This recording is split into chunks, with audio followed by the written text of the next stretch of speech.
Sharing with global entertainment is the morning buzz.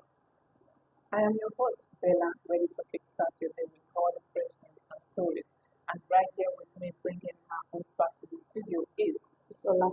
We'll be taking today's top story from the Daily Post and the Nation, and today's top story from Daily Post.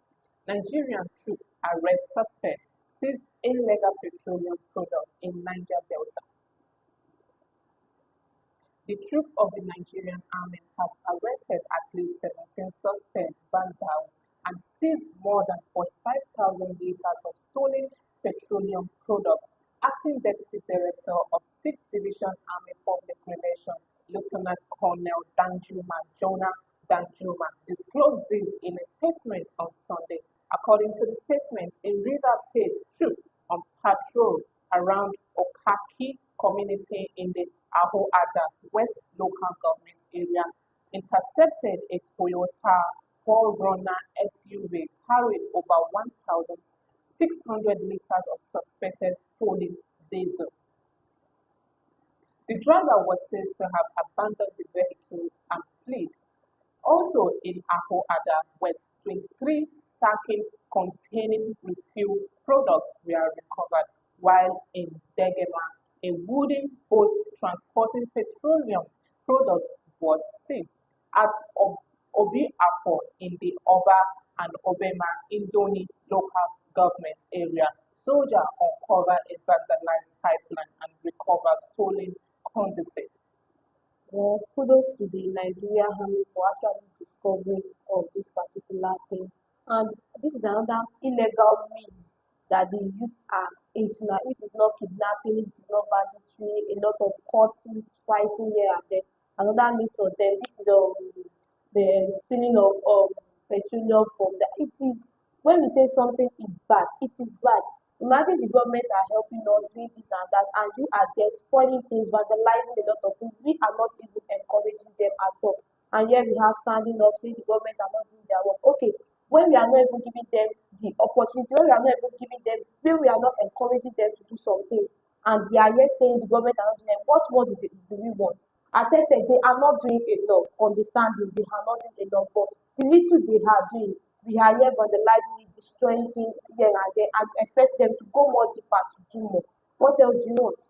Well, talking about that, rivers, let me say they are actually major production in crude oil and all that. So them actually having access to it, to store and all that is because some of them, so the rivers have crude oil that is coming out that mainly from their own land. So what I'm trying to say is that it's not as if that this thing is supposed to be is because it has been labeled as a government properties that anywhere that oil is being the, find or confirmed is going to be belonging to the government and all that. And the rivers were actually saying that even at this, the governments are not still doing the rightful thing, but they are claiming it and they're using it for their own self. In a place like this, there's supposed to be a very big and more than a refinery that's supposed to be there instead of those in the local states making use. And then I always say that anything that's going to be coming out in local refinery and all that, it doesn't just deal with the common citizen.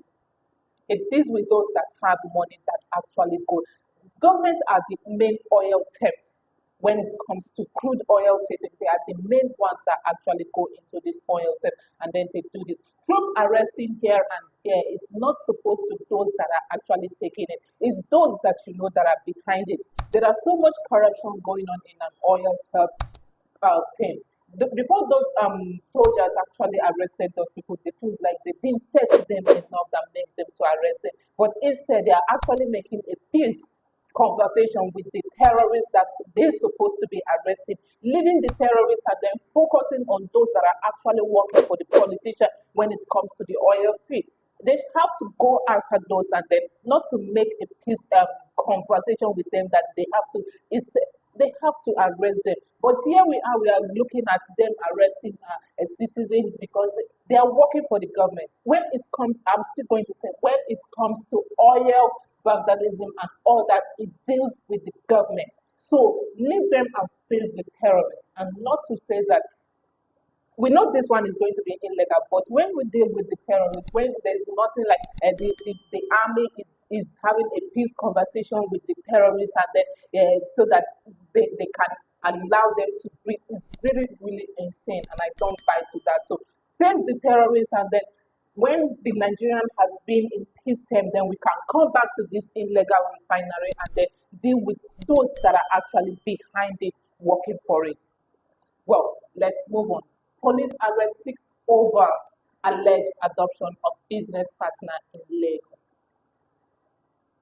The Lagos State Police Command has confirmed the arrest of six men for allegedly adopting their business associates in the Lekki area of the state.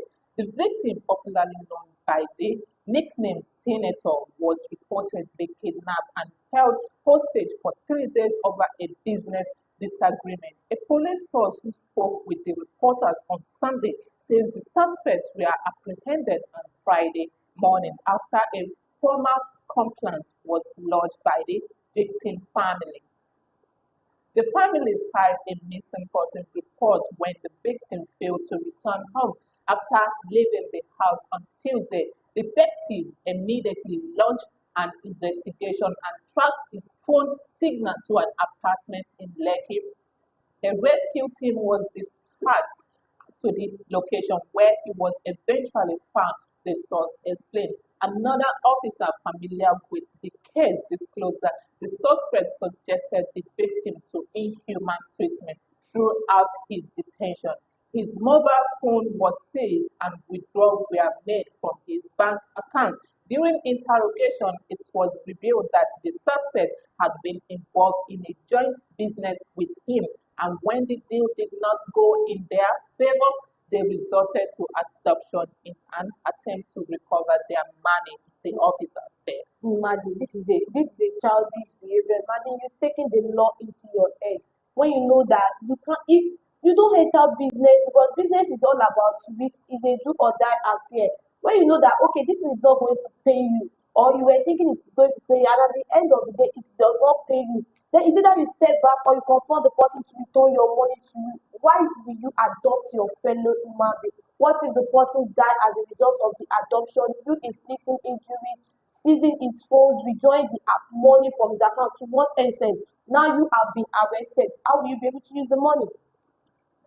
Well, talking about this adoption of the teens, there's going to be a settlement about it, unless if the person was dead, and then that is when they are going to be jailed, and then but for this, I feels like it's only going to be at least a 6 month, 1 year Imprisonment. of imprisonment. So that is what it's going to be. And at the same time, having the act to actually adopt someone because of a failed business is actually a very bad thing to do. Is either the two people that actually did this business is for the to return back the money, and then because it was through him that the business was done. If it fails and then it favors the other person, then if there is a need for him to actually acknowledge your failure, and then at least a little compensation for Mm-hmm. that person is going to ease the tension between the two of you, not for him actually claiming. Well, let's move on. The top story from the nation today. Gunmen killed two mobile policemen in Kogi. Gunmen yesterday killed two mobile policemen on the Alafin Road in Yam, Yamba East local government area of Kogi State. The council chairman, Dr. Joshua Monday, confirmed the incident in a statement. He says the chairman of Yamba East local government area, Dr. Joshua Darren Monday, received with shock and grief the sad news of the brutal killing of two gallant officers of the Nigerian police force attached to Mokon 70 on Sunday, September 21st, 2025, in a deadly ambush by unknown assailants on Alafin Road, Isado.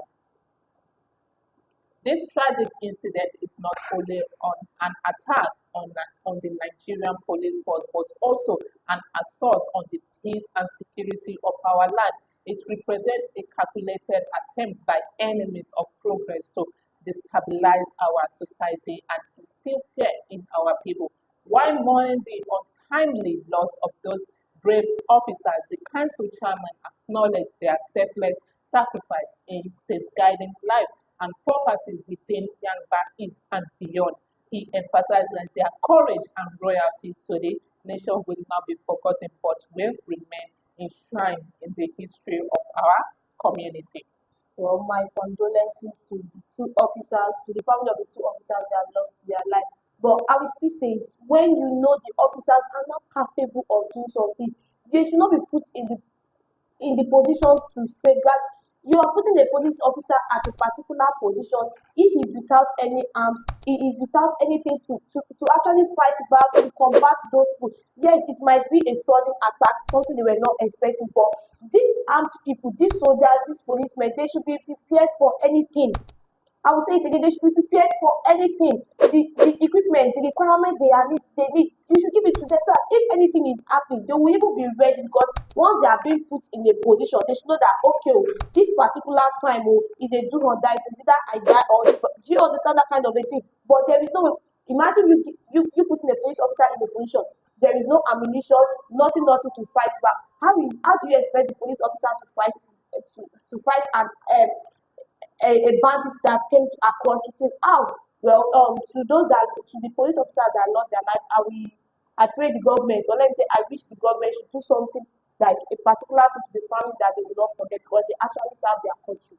Well, talking about a policeman, policemen are not actually needed to be well equipped because they are always safeguarding the streets and let me just say road and not even road. They are not even entitled to be at the roadside as such because they are not road safety or let me say traffic warders that needed to control them. So talking about arms being given to a policeman, unless if they are in the war front, that is when they are going to be given let me say arms for a fight and all that. And this incident actually happened as a very planned one because they feels like they wanted to take down a policeman. Being in this situation is just something that is really a sad one because it's not supposed to be happen. And those people might have actually outnumbered them that to the point of actually taking the life of the two officers. So a police person is not supposed to actually be with a full arms. It's either is a small pistol just for in case for them. So a policeman is not needed to have a full arms. It's either a soldier, a navy personnel that's supposed to be on the front wall that's going to be well equipped with whatever arms and ammunition and all that. That is what they needed. Well, let's move on. Small businesses operator lament for electricity. Small business owners have continued to lament the heavy toll erratic power situation is having on their businesses. They lamented that as the situation persisted, they were forced to spend heavily on alternative power source, which is eating deeply into their operation, thereby putting their businesses on the verge of extinction daily. For many, the cost of running generators have become an unavailable burden. For instance, a barbing salon operator in Ikeja, Kunle Ojo, says the erratic electricity supply has become a bigger challenge than competition, tax, and even rising rents to businesses. According to him, for long he has had to depend on alternative source of powering his business after it was almost crippled by unreliable power supply. However, this option has a telling effect on his finances. I make about 20,000 in a day, but sometimes 8,000 goes straight into the petrol. If I don't use the generator, I have no work and customer won't wait. It's like I'm making just to fuel the machine, Ojo lamented. Yeah, this is a bad one. We've been talking about electricity for a very long time, and I think the government are not ready to take any. They are not ready to do anything about it. They just want to be looking at us. They turn a deaf ear to us. Imagine someone actually supposed to be making 20,000 naira per day and is using 8,000 naira to buy petrol. Not to talk of the transportation that will transport the person to the petrol place, go and come. And how much is he or she even getting? At the end of the day, it will be as if I'm just working for nothing. And it is a bad one. I just feel the government should actually step up on their game. All this that they are doing is is really uncalled for. It's unfair to us, sincerely. They pushing us anyhow, doing the citizen anyhow, and we are the one that is making them to stay where they are. We are the one giving them the opportunity, sincerely. Because if we say if it is time for us to do this, let's stand on our ground. Let's if it is to protect, they surely, even though they will even do it for a few days, but they'll surely make an amendment. They'll make an amendment for it. But here we had government are just doing whatever they like to us, and it is very bad. Well, it's always bad on Nigerian side of those that are actually hustling and trying to survive on let me say the legal ways and not the illegal ways, and then it's really a sad one Yeah, because very soon many youths are actually thinking of going into the illegal because that exactly. is what's It's bringing really in. money now. Yes, if these things keep continuing, we are going to be facing more crime rates, and then it's not stopping anytime soon. So Well, let's move on. Notorious robbery suspect held in Lagos. Operative of the Lagos State Police Command has arrested a 28-year-old suspect, John Samuel, alleged to be behind a recent armed robbery attack on Allen Avenue, Ikeja. Samuel, an ex-convict, was apprehended last Friday at his hideout in Epe following a police operation. He was said to have fired at and wounded a businessman, Benga Obama, before disposing him of a gold necklace and other valuables during a robbery on Bajobi Street, Allen Avenue on August 18th. According to the police, CCTV footage captured the suspect shooting the victim with a pistol before fleeing the scene with an accomplice on a motorcycle. The victim, who sustained serious gunshot injury, has since been treated and discharged from the hospital. well, kudos to the operative of the Lagos State Police Command. Well, we pray we have more of this, that they, at least it will reduce the rate of crime rate. But I feel that this will I say the effort these people have to just be attacking any, I'm not even use the word anybody, their fellow human being, just because of what they want to gain, small thing they are going to collect from them. It is bad. We are killing each other. Is it when we become small in a number that we know that okay, these are the people that are in the country, before you know that you ought to stop this thing. This thing needs to be stopped, sincerely. It's not necessary when the police officers arrest you, the soldiers, the security arrest you, before you know that this that you are doing is bad. We are killing one another just because of the small thing you are getting from it. It is so bad. Well, talking about robbery and all that, there is a whole lot of crime scenes that actually happen all over the world. Mm-hmm. And I'm not going to say that's exception, but at the rate of the way Nigerian economic is actually drawing on us, and then everything is becoming so expensive. I said this just a few minutes ago that the way Nigeria is, there is going to be a lot of What's crime about to rates happen? that is Yeah. going to be high up, and then everybody needed to be on the watch. There are those that actually outside the country are going to be scared for their life not to Mm-hmm. come back to Nigeria. We are Exactly. going to be looking at armed robbery, kidnapping, police brutality, police demanding So bribe bad. from citizens, motorists, and all that just because they wanted to survive. Because the minimum wage is not even enough Enough. to feed a family. If those things needed to be reversed, we are going to say that if everything were made very simple and easy for each and every citizen. I know that the crime rate is going to reduce, Reduce. but at this rate now, it's going to get higher and higher. Even those that doesn't even have the mind to go into the crime are Yeah. going to start thinking otherwise of Mm-hmm. it. They are going to look at it as a second option because they feel like nothing good is coming out of the government. So the government needed to do something really, really fast about this to reduce the crime. Well, thank you for joining us on the Breakfast Show today. I have been your host, Bella. Be sure to join us next time on the program and don't forget to like, share, and subscribe. And until next time, have a blessed and lovely day.